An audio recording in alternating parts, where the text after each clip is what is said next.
Alright, nama dan dari mana ya? Hey guys, my name is Alleef and I'm from Kaki. Kita orang just baru lepas tengok Black Adam at 2GB Cinema Sunway Velocity.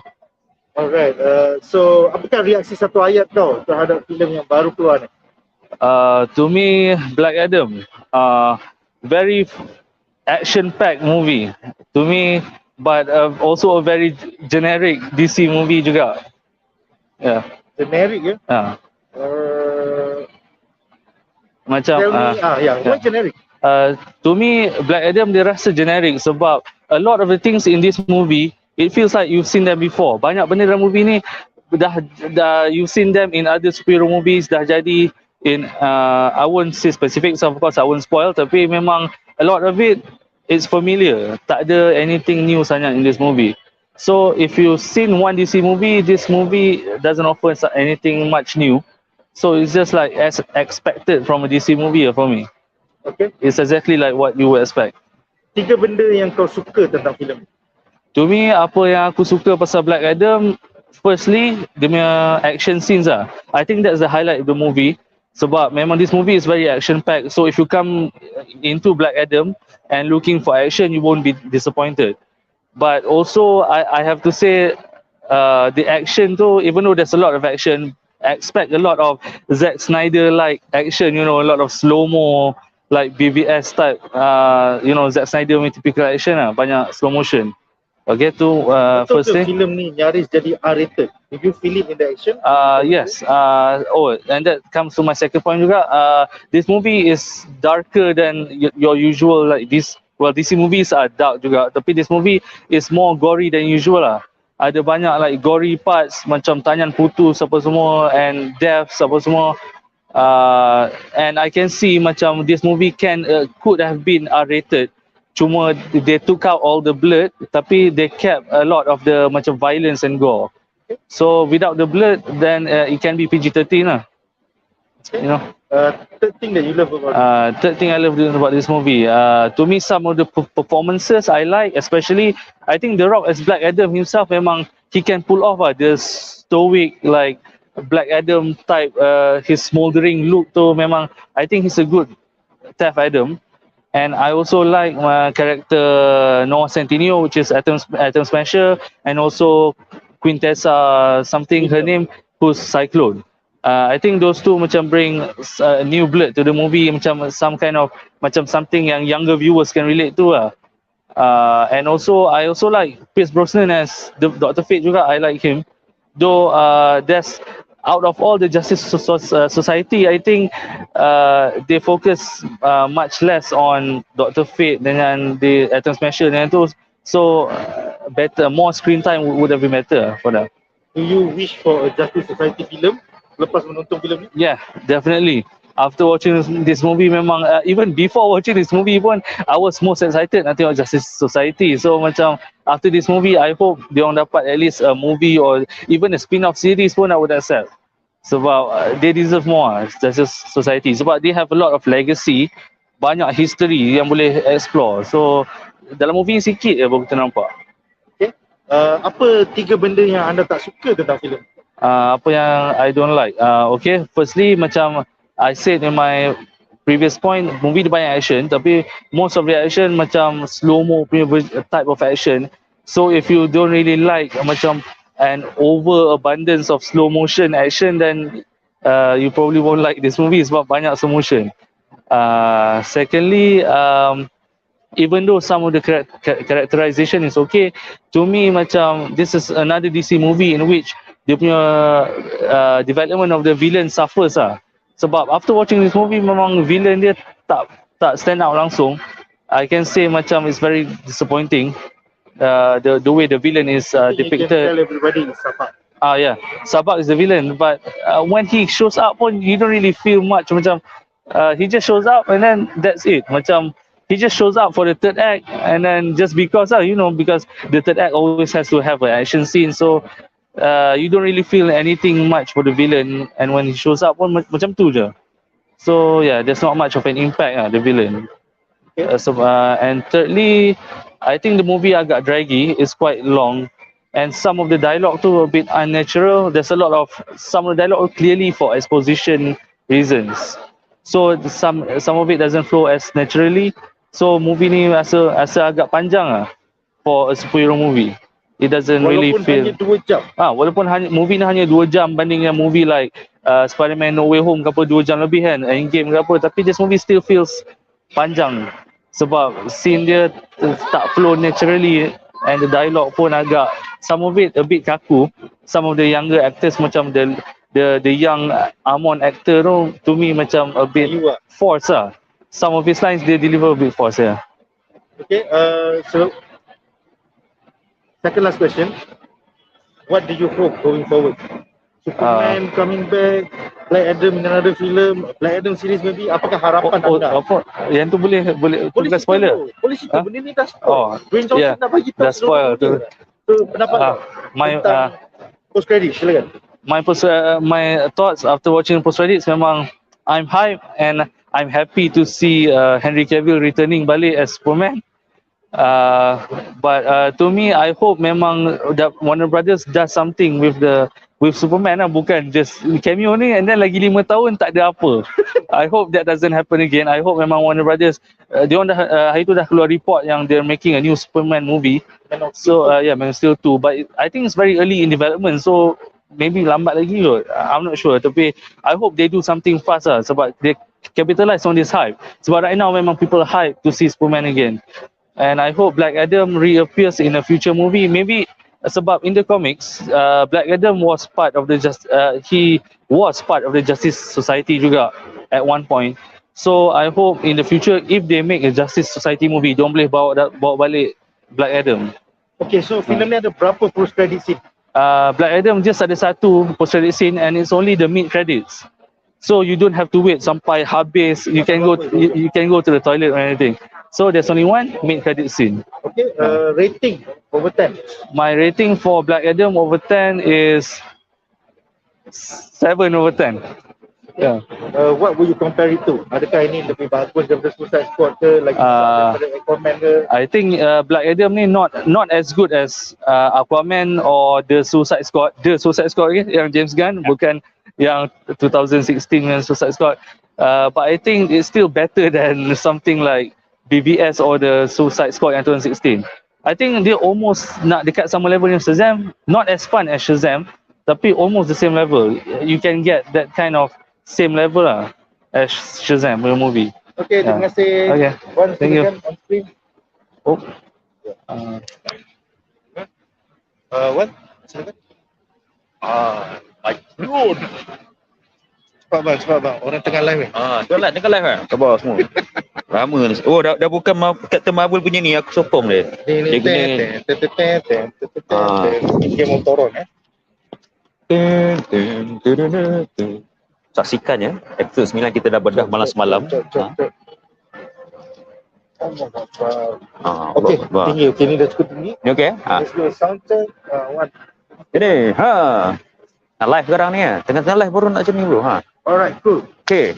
So, reaksi satu ayat untuk Shazam, silakan. If you smell what the Rock is cooking, bro. Reaksi satu ayat untuk Black Adam, bro.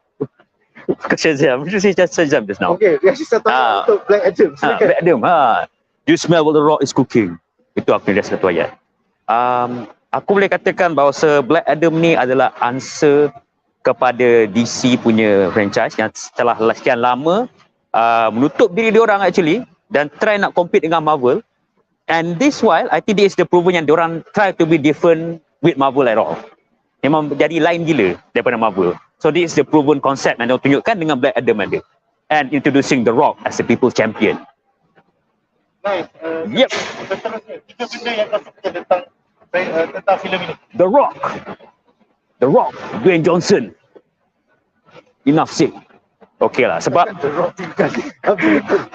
sebab bagi aku, apa yang aku suka ialah kenapa aku cakap daripada Marvel setelah dibeli oleh Disney, diorang ada banyak restriction. Ini aku dah depraving sangat benda-benda yang superhero dulu pernah diketengahkan. So aku tak dalam filem ni, benda-benda yang seperti yang kekangan superhero macam Disney tak boleh tunjuk, macam gore, macam a bit of violence, a bit of darker scene. Kat sini dia tunjuk bukan semua benda tidak lagi cross the line yang ada blade dengan apa semua. Tapi kau boleh nampak kadang-kadang kalau orang jahat tu kena pukul, kau nampak dia kena pukul.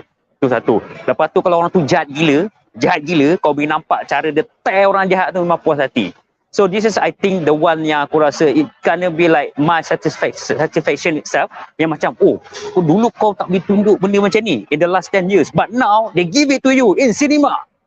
Come on man, this is what we want actually. I mean, of course lah, tak boleh bagi macam budak-budak biasa tengok kita we need guidance also for the kids, but at the same time they need also to know how about the real world. Nak jadi masuk bekas bincang lah bro sekarang ni kan. Okay, so tiga benda yang aku suka. Okay, so that is the first one yang aku suka. And then second aku suka sebab kat sini kau boleh nampak dia punya penggunaan CGI. Aku nampak lah ada abad jengki-jengki sikit, tapi you see all the technological parts, all the benda-benda yang flashy-flashy semua kau nampak dalam ni. Dan dia jadi macam apa kita panggil tu, seronok kau tengok. Macam masa dia naik kapal terbang dari society kau nampak teknologi yang ni flashy. Kau nampak Dr. Fit punya CGI tu nampak lawa dan nampak kena pada masa lah apa yang diorang buat. That is for the CGI part. Third yang paling aku suka adalah kind of hard because I want to see The Rock again. But in my opinion, yang aku suka adalah kebangkitan semula DC apabila Dwayne Johnson cakap dalam cerita ni yang this is the power shift has begun. Kita boleh nampak yang diorang try to prove dan try to kembali balik ke jalan yang sebenar melalui movie ni dengan cara apa kita panggil membuat lain daripada apa yang superhero yang Marvel dah establish kat kita selama 10 tahun. Kau nampak benda-benda aku suka semua banyak generic kan? Because there's something I want to say about the bad part actually. Okay. Apa yang kau tak suka? Okay, now 3 benda yang aku suka dah aku cakap kan. The Rock bukan 80% aku rasa. Okay, 3 benda aku tak suka. Inilah dia kelemahan DC lah bagi aku.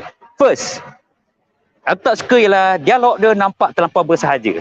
Even though bila aku tengok Marvel movie kalau cerita yang agak boring untuk movie saja kau nampak dialog dia orang bila cakap ada makna. Bila dia orang fokus, bila bercakap biasa saja bukan action kau boleh nampak reaksi muka Captain America macam mana. Iron Man macam mana bila nampak reaksi dia jatuh macam sakit atau apa atau rasa sedih bila orang cakap sesuatu. One line dia memang kuat. Tapi kat sini aku rasa dialog dia macam dilepaskan bersahaja. Yang kadang-kadang kau rasa cringe. Contoh bila dia kata say your catchphrase. Fuck. Cringe aku cringe betul walaupun aku suka tapi cringe. Bro, dia baru belajar sarcasm. Yelah, dia baru belajar sarcasm tapi it's not like macam Drax buat Kalau Drax buat macam tu, kau rasa natural. Ini kau rasa macam force too much. 3 kali dia sebut benda tu. I mean like it's not natural lah. Aku tak suka lah. Even apa yang Alleef cakap juga, yang pelakon baru tu, yang younger tu, pun nampak macam dubbing tapi ada same time dia cakap benda betul. Tapi ada same time kau rasa macam okay aku cringe tengok benda ni. Itulah satu aku sini. Yang kedua ialah plot dia okey, dia ada arah nak tuju, tetapi bagi aku maybe disebabkan kita nampak macam cerita-cerita lain, movie lain kau rasa fast pacing disebabkan dia ada banyak benda berlaku at the same time. You will know what happened in the White House, you will know what happened inside the bomb. Lepas tu dia orang tim kadang dia orang pecahkan untuk buat apa macam Avengers contohnya. Kau boleh tengok Hawkeye tengah buat benda ni, Hulk tengah buat benda ni, so you build up attention with scene to scene. Tapi kat sini dia nampak macam one scene berlaku serentak. Lepas tu kau rasa macam okay, but I feel long because some of the scene campur draggy. Dan bila aku cakap draggy ni campur pula dengan slow-mo yang aku rasa cantik apabila buat CGI. Tetapi bila kau dah spam sampai 10 kali, kau rasa macam okay, here we go slow-mo again. Macam if you add to the story, then I think it will be good lah. I don't deny the goodness of the slow motion, tapi bagi aku if kalau add into the story baru ada makna lagi. Ada jugalah saya punya vibe tu. Okay, third yang aku tak suka adalah dia aku rasa dia kena penyakit Marvel jugalah, tapi sekarang ni penyakit dia kena juga kat hero. Kalau kau tengok, I think this is because the lack of the origin story yang sebelum prequels, maybe from the story lah, because dia terus establish banyak karakter kat sini. Kau akan rasa macam you don't invest more in the character because they only cakap benda yang lain macam tu. So kau tak enjoy ke pasal kandak, pasal JSA? Okay. Kau nak tahu lagi ke apa? Aku nak tahu lagi, tapi masalah ni macam within the movie aku tengok, aku tak enjoy. Kau tak enjoy? Tapi aku enjoy tengok The Rock belasah orang. Tetapi aku tak enjoy bab tu saja. Tapi kalau dari segi aku tengok grafik, dia punya belasah orang betul-betul, that is what superhero movie yang patut ada tau. Kau anti hero kan? Bagi lah Marvel, tak boleh potong tangan, tak boleh. Sorry to say, I need to say ni because aku rasa inilah aku answer kepada apa yang kita dah debrief. Dengan benda baru yang diorang buat sekarang ni, banyak benda-benda agenda yang kurang menarik bagi aku. DC tunjukkan, no, fuck that thing. Kita buat macam ni. Kat sini pun ada agenda feminism, tetapi cara dia bagi amat subtle. Macam tu, dia ni, we forgot about her gender. Dia perempuan pun, tapi dia buat benda bagus. So, in conclusion lah, okay, aku go to rating tu dah. Tak. Sebelum tu, post credit. Pendapat kau dan harapan kau untuk DC Films selepas menonton post credit. Kalau kau boleh. Okay. By the way, post credit dalam Black Adam ni hanya ada satu saja, iaitu dekat mid credit scene. Lepas tu kalau korang nak menghargai orang-orang yang tengok-tengok tu, boleh tengok sampai habis. Bagi aku post credit dia actually agak menarik sebab dia memberi harapan yang baru. Sekarang kita dah nampak bahawa Warner Brothers dah hadir dalam management baru bawah David Zaslav. Walaupun ada ura-ura mengatakan dia akan menjual kepada Universal Studio, tapi itu tak mengapa sebab kali ini kita nampak should I spoil it? Okay. The Rock pun dah spoil yang bahawa Henry Cavill ada dalam cerita ni, satu dunia dah tahu. Itulah satu atau nombor 4 yang tak suka ni out of dia tak suka dia orang spoil awal-awal. Okay. Bagi aku suka, aku menarik sebab bila kau tengok orang iconic DC action comic number 1 character in 1950 something datang balik dengan cara yang macam inilah the symbol of DC kan dalam ni. Lepas tu datang masuk post credit orang Black Adam. Aku dah macam good, I would love to see more. So I think the bad thing yang dia orang buat kat sini dah diimbang balik dengan kemunculan cameo yang Superman ni. Aku rasa orang tengok rambut dia, dia ada S macam tu. Lepas tu dia punya ni, kau tengok sendiri lah, kau banding Man of Steel macam ni. Cing bling bling bling bling. Barulah betul Superman macam tu. So in my opinion, this is kebangkitan DC balik. I would love to see more. And come on, keep on perbaiki semua all the dialog, perbaiki semua plot tu, tetapi benda-benda lain tu kau kekalkan. CGI yang menarik, plot tu kau kena sharp sikit. Rating. As far as my inner DC fandom nak bagi 9 sebab aku suka tengok action tu, tetapi dari segi movie, dari segi plot, aku rasa tak boleh aku bagi rate macam BVS tu lah. BVS aku bias dulu kan. Okay. Tapi yang ni aku bagi 7 lah. Macam ada 7/10. It's average, it's okay, but benda-benda yang depraved yang telah macam-macam benda sekarang ni tak boleh tengok kat wayang, yang konon dia orang boleh tunjuk tapi they choose not to do it because dia kata mungkin superhero untuk budak. DC kata no, we need to see them the truth. Inilah dia superhero anti-hero macam ni. Lepas tu Superman kena datang kejap lah, tapi dia tahu lah Superman kan cowboy. Aku tak suka Superman, aku suka Batman sebenarnya. So itulah aku punya pendapat pasal Black Adam ni. Bagi aku pendapat aku, tengok. Jangan kalau ada masa, walaupun aku bagi rating 7/10, aku sarankan untuk tengok supaya korang boleh tengok angle taste of superhero genre lain yang dipertunjukkan oleh DC. Itu saja. Terima kasih. Alright, terima kasih kepada People Champion. Terima kasih juga kepada TGV Cinema dan juga Studio Warner Brothers kerana menyebut BuzzPOP TV dan rakan-rakan kita orang lain. Terima kasih banyak-banyak kerana untuk press screening ni kita dapat tahu apa yang berlaku. Itu saja. Jangan lupa premier malam ni guys. Pemenang-pemenang sila datang jumpa saya nanti waktu malam. Terima kasih. Assalamualaikum. Majulah fandom untuk negara. Dah.